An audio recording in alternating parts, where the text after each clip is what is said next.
Hello guys, in this tutorial, we're gonna talk about how to pick the right size radiator. Ugh, radiators. We'll leave you guys alone for a sec and you start posing around. Oh, the twins are on it too. Tell the right one to lay out the snacks. As you already noticed, radiators come in different sizes and thicknesses.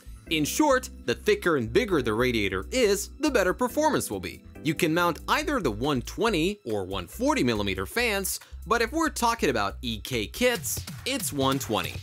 For example, speaking of twins, that is the S240 and P240 radiators, the first one is optimized for cooling any mainstream Intel or AMD CPU, while the other chubby one offers the same, but also brings the overclocking in the game. So basically that S stands for slim and P means performance. But in both cases, they are optimized for low noise emissions.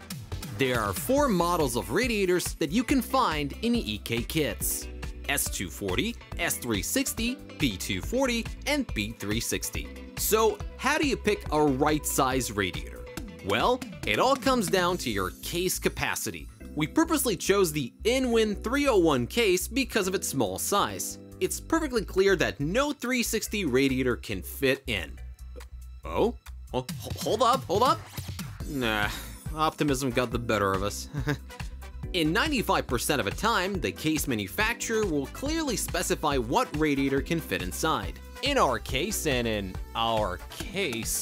you can place the 240mm radiator on the front or on the bottom.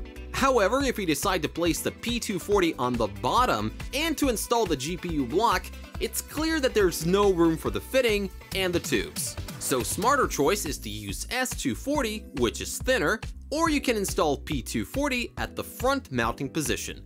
Basically, check the case specs, choose if you want to settle on overclocking or not, and the right size radiator dilemma will clear itself up.